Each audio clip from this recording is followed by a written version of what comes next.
Hello, everybody. You don't know how much we've missed seeing our friends in our community.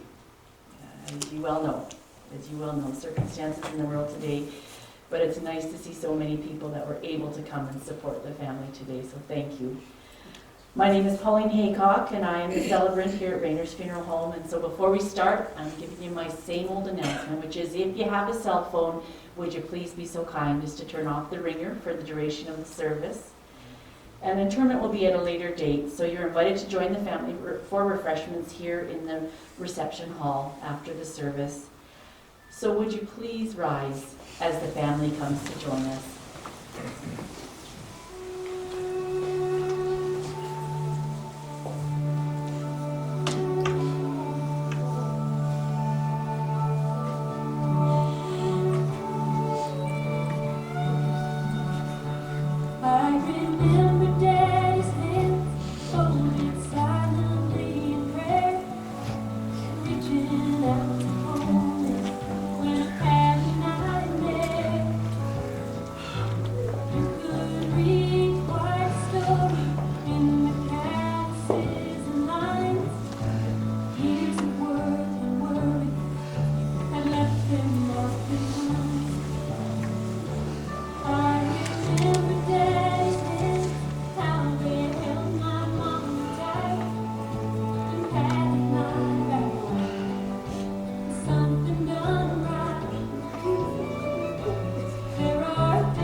Grandchildren, you have a job to do. Come on, please. For those of you that are like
thank you.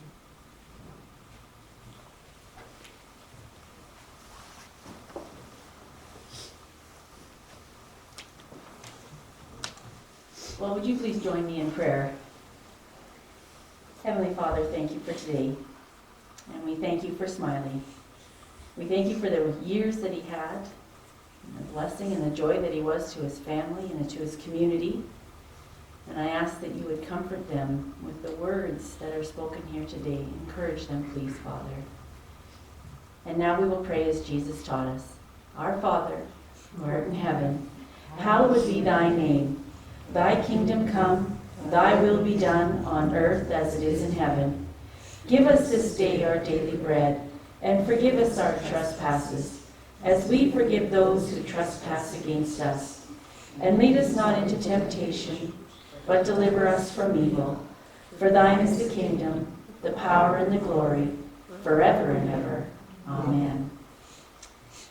Well, on behalf of the family, I would like to thank each of you for your attendance here today, and for those who are joining us via the recording on Reynars' website, welcome and thank you for taking the time to show your support to the family.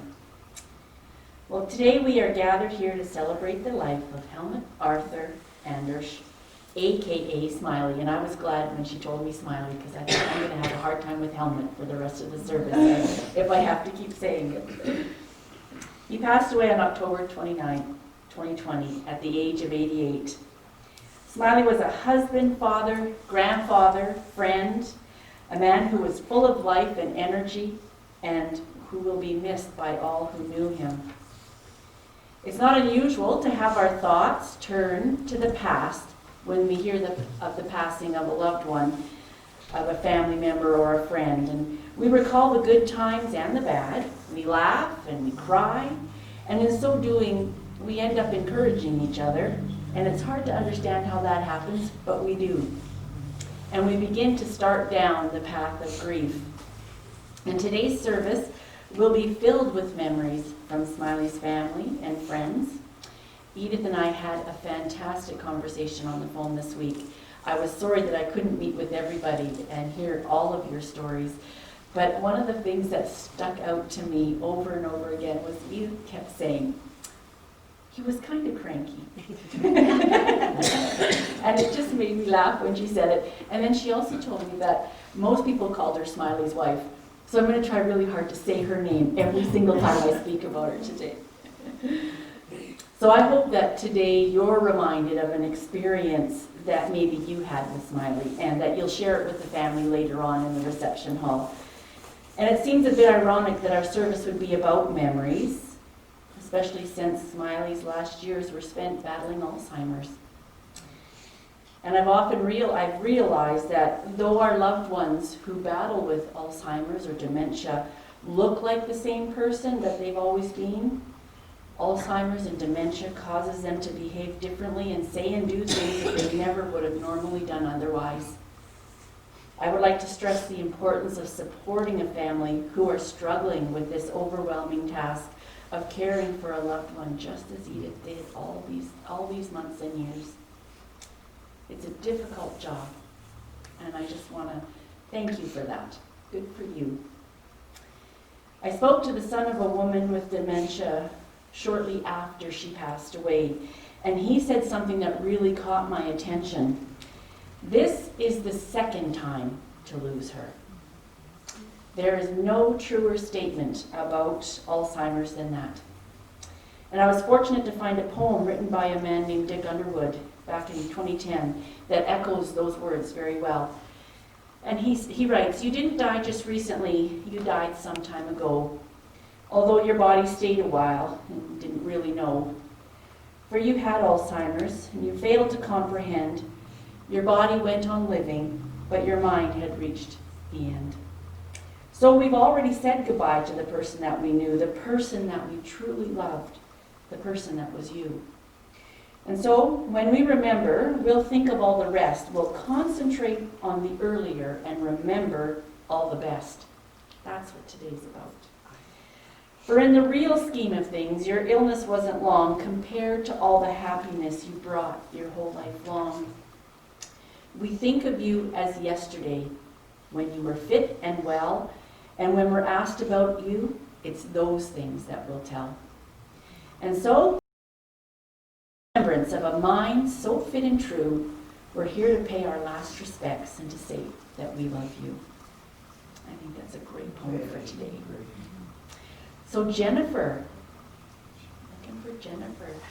Are you going to be able to do it? Come on, Jennifer. Great niece Jennifer is coming to sing for us.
Well, it's my privilege to read the eulogy, written by Art Seidel, and I'm sure I'm not going to be nearly as funny as he is. And I apologize if I get any name pronunciations wrong. We are gathered here this afternoon to pay our final respects to one of the last remaining original Sudetan settlers of Tom's Lake, Helmut Arthur Andersch, better known as Smiley. He was born August 10, 1932 to Arthur and Stephanie Andersch in Wigstadel.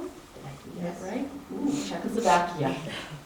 At the early age of 6 in 1939, he was forced to flee his homeland with his parents in the middle of the night, taking with them very few possessions and as many clothes as they could wear. The family subsequently immigrated to Canada and settled in Tom's Lake, where Smiley spent the better part of his life.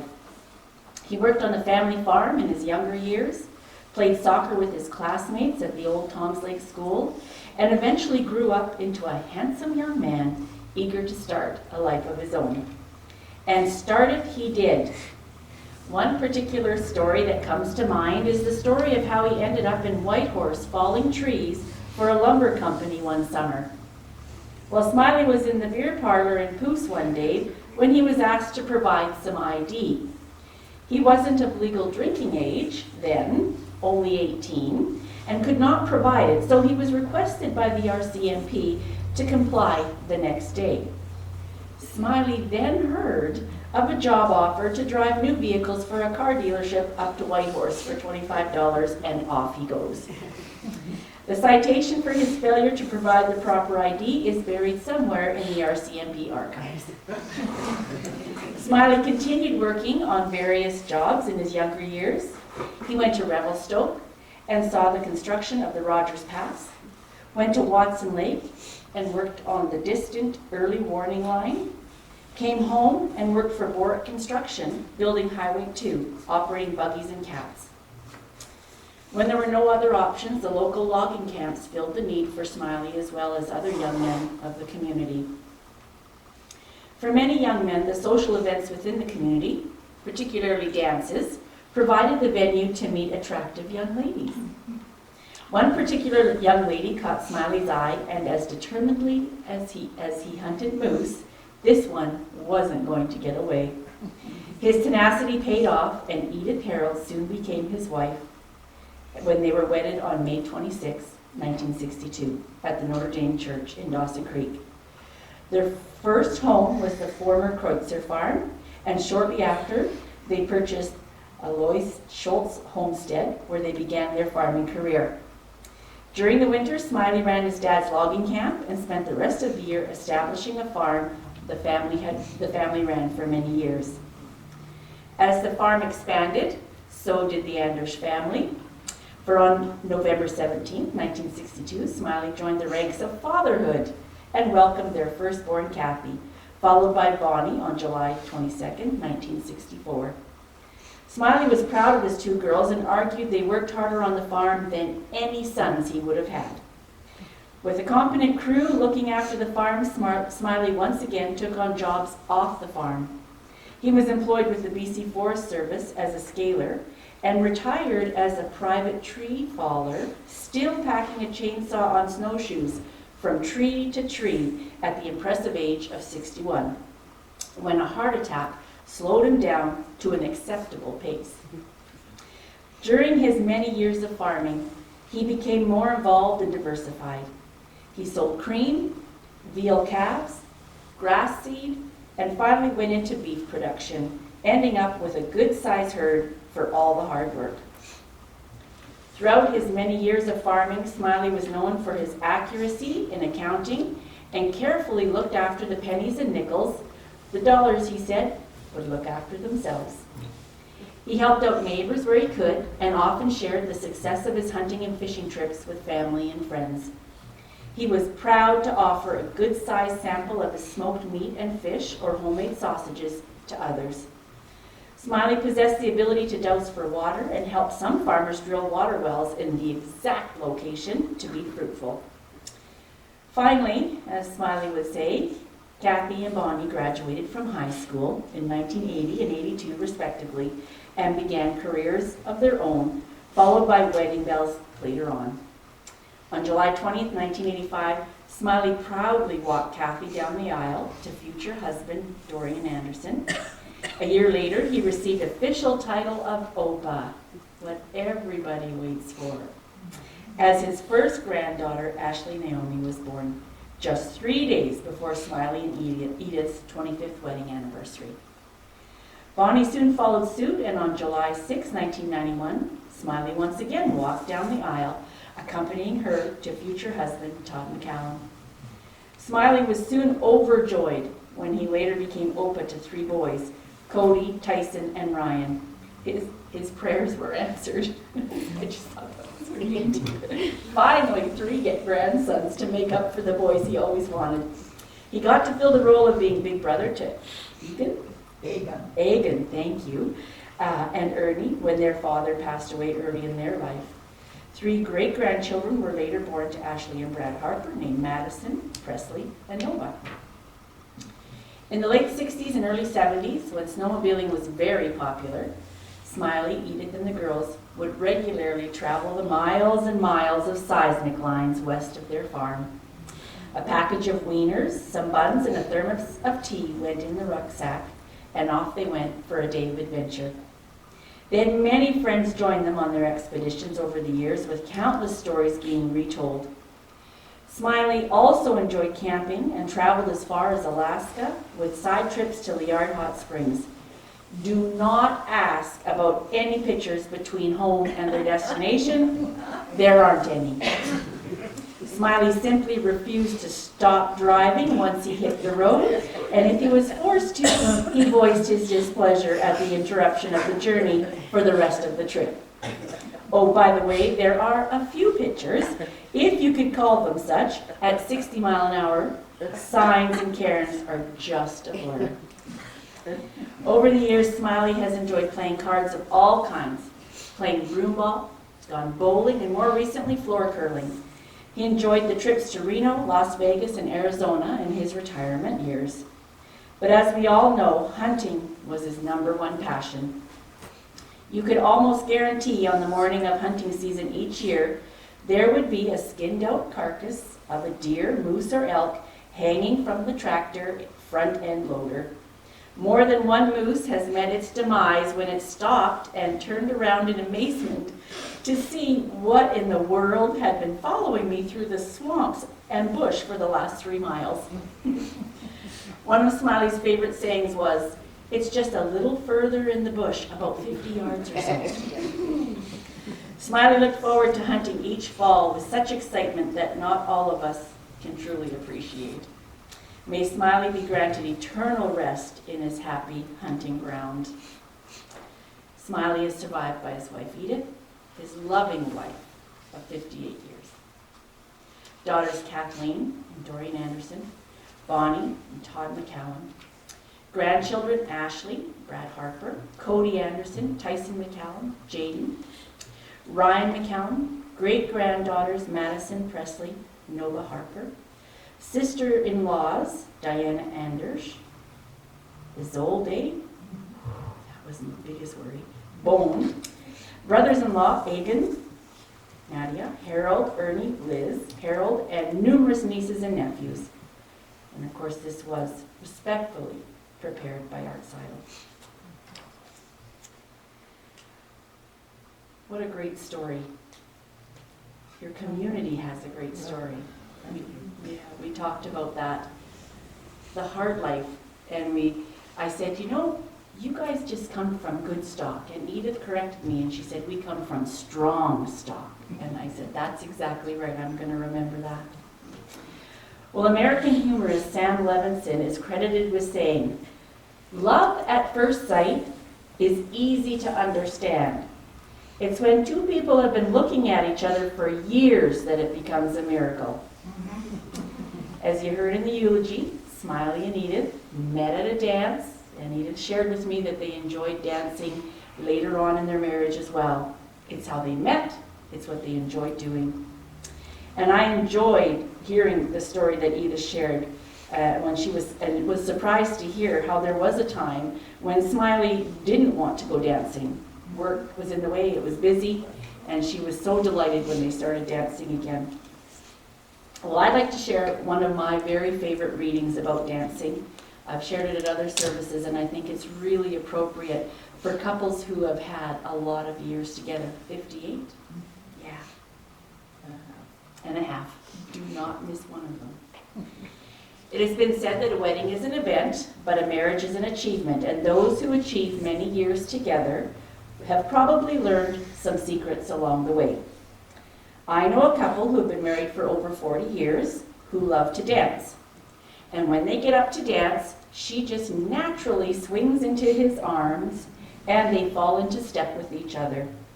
I love to watch them move across the floor.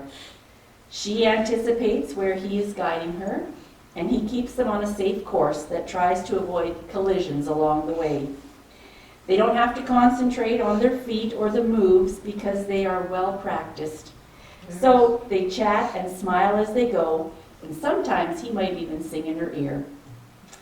Now, if the dance floor is crowded, he is a little more watchful, and she pays closer attention to his hand on her back as it leads her along.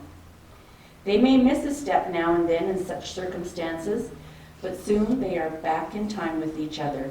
They are quite literally in step with each other. A good marriage is like that couple dancing, moving along with each other, anticipating the steps and working your way through the tough spots, occasionally making mistakes, but getting back on track, enjoying the journey to the end of the song. So thank you, Edith, for the fine example that you set for your family and your friends. May we have that song.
story with you about another young man who had a tough start, a tough life at the beginning of his life. Charles Connors had as hard a childhood as one could have, experiencing poverty, homelessness, and hunger, and the rigors of the child welfare system. Charles was born February 6, 1936 in St. John's, New Brunswick, and in his very early childhood, he and his mother begged on the streets of New Brunswick. And when she was jailed, young Charles was incarcerated with her. Eventually, he was placed in an orphanage and a foster care system before being adopted by a family in Skinner's Pond, PEI. At 15, he began playing the guitar, and the old-style country music of Wilf Carter and Hank Snow had a profound influence on his own music. He left his adopted home at age 15, and he hitchhiked his way across Canada, working for 13 years at various jobs, and occasionally spending a night in jail for vagrancy. This period, during which he saw a great deal of the country and experienced the seamy side of life, informed his musical persona as a rough-hewn, sincere, grassroots songwriter. And I see some heads nodding because you know who I'm talking about. Charles began singing professionally in 1964 at the Maple Leaf Hotel in Timmins, Ontario, where Shania is from. I never thought of that. He initially performed in exchange for a beer, but remained there for 14 months, eventually earning $35 a week. In the Maple Leaf and other bars where he performed in Ontario, Charles pounded the floor with his booted foot, establishing the rhythm of his songs, which were partly sung and partly recited. Charles Thomas Connors was first referred to as Stompin' Tom when he was introduced before a performance at the King George Tavern in Peterborough, Ontario, on July the 1st, 1967. To avoid damaging the stage, he would place a sheet of plywood under his boot, and this stomping board became as much a part of his image as did the black Stetson hat that he habitually wore. And just for your information, when you read about the list of things or instruments that he is credited with playing, his list says vocals, guitar, fiddle, and boots. Not everybody plays the boots. So why would I tell you the short version story of Stompin' Tom? Firstly, because Smiley used to listen to his music in the truck over and over again. Look at her head's wagging already over here. That's what she told me. She suggested that they listen to something else occasionally. He loved it. Secondly, Stompin' Tom Connors is remembered as a hard-working, authentic man who stood by his convictions and expected others to do the same. Stompin' Tom and Smiley had a lot in common. Maybe that's why Smiley enjoyed his music so much. Like Stompin' Tom, Smiley's childhood wasn't typical. Family, as descendants of the Sudeten's, I don't have to tell you that it was downright difficult and filled with hard work. I think we could describe Smiley the same way Stompin' Tom was described. Hardworking, authentic, standing by his convictions and expecting others to do the same. What a wonderful legacy he has left for you. What a fine example he has set. And so we're having the PowerPoint at the end of the service today because I know that I'm going to be crying right along with you, and it's going to be hard to finish up after this. So can we have the PowerPoint, please?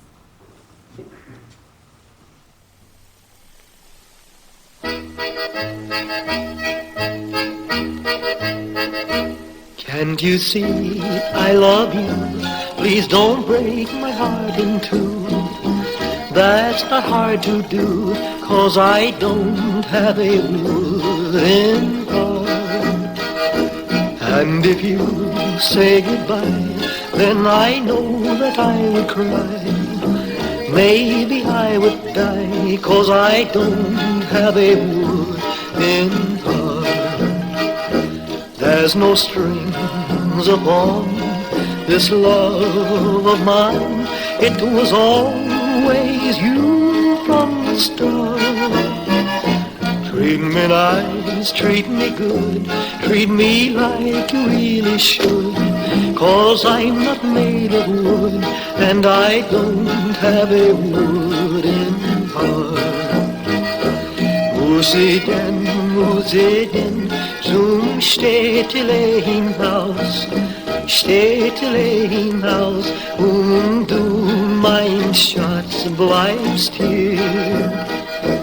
Muss ich denn zum Städtelein-Haus, Städtelein-Haus, und du, mein Schatz, bleibst hier. There's no strings upon this love of mine. It was always you from the start. Sei mir gut, sei mir gut, sei mir wie du wirklich sollst, wie du wirklich sollst, 'cause I don't have a wooden heart.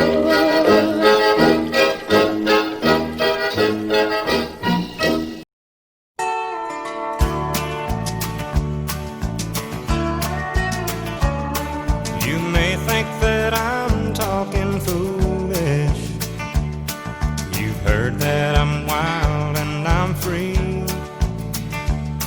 You may wonder how I can promise you now this love that I feel for you always will be. Well, you're not just time that I'm killing. I'm no longer one of those guys. As sure as I live, this love that I give is gonna be yours until the day that I die. Oh baby, I'm gonna love you forever, forever and ever, amen. As long as old men sit and talk about the weather, as long as old women sit and talk about old men. If you wonder how long I'll be faithful, I'll be happy to tell you again. I'm gonna love you forever and ever, forever and ever, amen.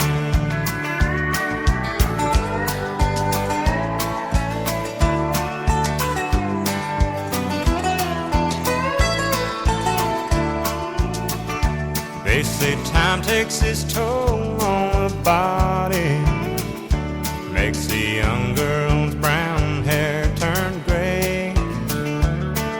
But honey, I don't care, I ain't in love with your hair.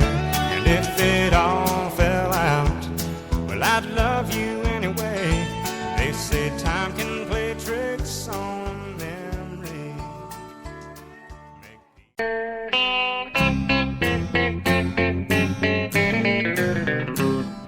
Hello out there, we're on the air, it's hockey night tonight. Tension grows, the whistle blows, and the puck goes down the ice. The goalie jumps and the players bump and the fans all go insane. Someone roars, Bobby scores at the good old hockey game. Oh, the good old hockey game is the best game you can name. And the best game you can name is the good old hockey game. Second period, where players dash with skates of flash. The home team trails behind, but they grab the puck and go bursting up, and they're down across the line. They storm the crease like bumblebees, they travel like a burning flame. We see them slide the puck inside, it's a 1-1 hockey game. Oh, the good old hockey game is the best game you can name. And the best game you can name is the good old hockey game. Third period, last game in the playoffs too. Oh, take me where the hockey players face off down the rink, and the Stanley Cup is all filled up for the champs who win the drink. Now the final flick of a hockey stick and a one gigantic scream. The puck is in, the home team wins the good old hockey game. Oh, the good old hockey game is the best game you can name. And the best game you can name is the good old hockey game. Oh, the good old hockey game is the best game you can name. And the best game you can name is the good old hockey game. Oh, the good old hockey game is the best game you can name. And the best game you can name is the good old hockey game.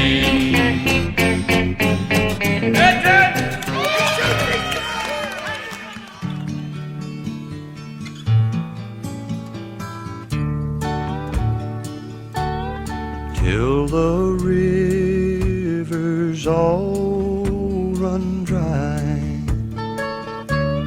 till the sun falls from the sky, till life on earth is through, I'll be needing you.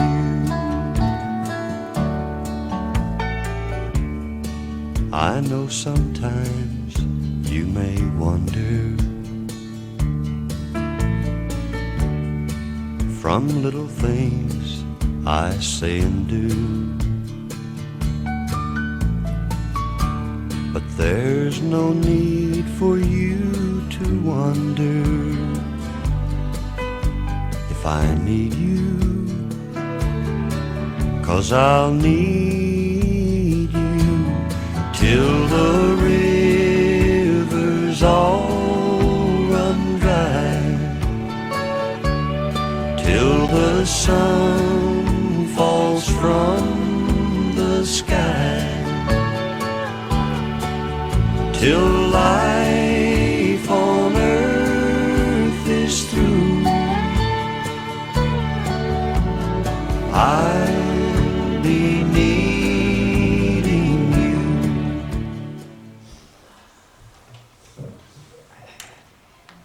Aren't you blessed? Yeah. I'd like to close with a poem by Mrs. Lyman Hancock. It's called When I'm Gone. When I come to the end of my journey and I travel my last weary mile, just forget if you can that I ever frowned, and remember only to smile. Forget unkind words I have spoken, remember some good I have done. Forget that I ever had heartache, and remember I've had loads of fun. Forget that I've stumbled and blundered and sometimes fell by the way. Remember I fought some hard battles and won ere the close of the day. Then forget to grieve for my going, I would not have you sad for a day. But in summer, just gather some flowers and remember the place where I lay. And come in the shade of the evening, when the sun paints the sky in the west, stand for a few moments beside me and remember only my best. Ladies and gentlemen, would you please rise for Smiley?